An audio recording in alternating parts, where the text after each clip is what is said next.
Assalamualaikum warahmatullahi wabarakatuh. Perkenalkan, nama saya Isnaini NIM 2030302203. Kelas C, Prodi Perbankan Syariah. Di sini saya akan menjelaskan tentang penyakit hati dan obatnya. Untuk memenuhi tugas ujian akhir semester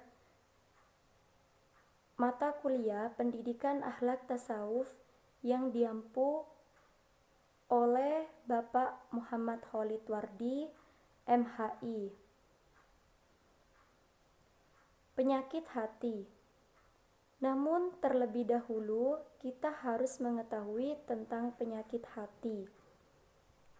Penyakit hati adalah segala sesuatu yang menggerakkan dan mengembangkan perasaan serta sifat-sifat yang melekat pada diri manusia, seperti kecintaan, amarah, dengki, kekerasan, kelembutan, keimanan, dan kekafiran, dan lain sebagainya.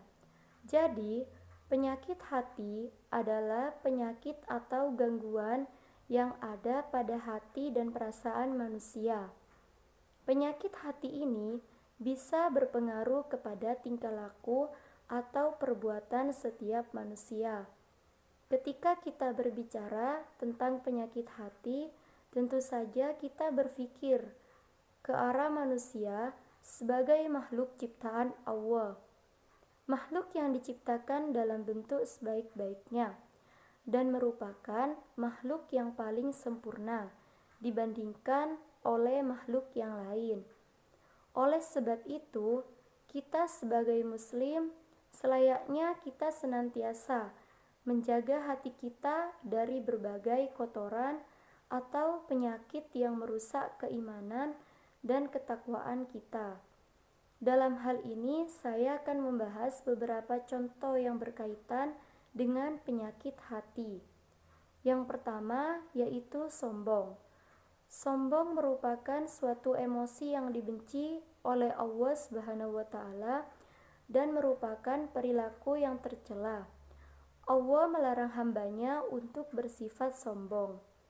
Adapun penyebab sombong yaitu yang pertama, sombong karena ilmu.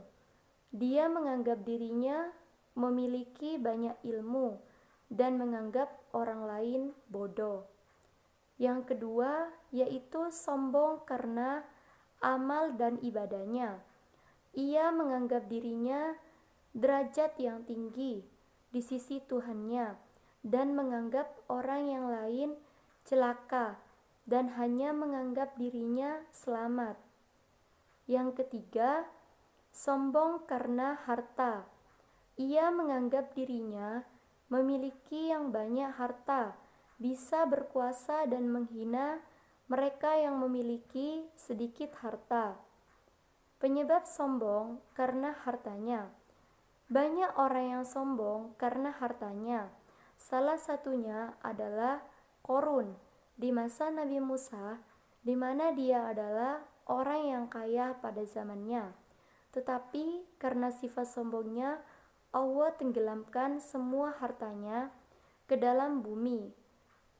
Dan itu membuktikan bahwa Allah hanya menitipkan harta kepada manusia semata-mata mereka memanfaatkannya ke jalan yang baik, seperti bersedekah, membantu orang yang kesusahan, dan membangun tempat ibadah.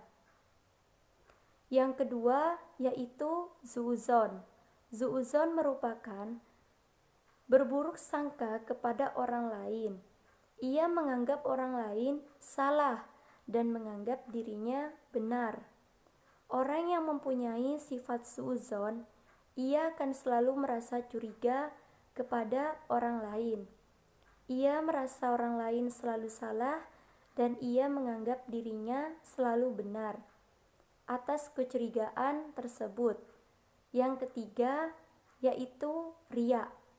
Riya artinya memancing perhatian terhadap orang lain agar dinilai sebagai orang baik.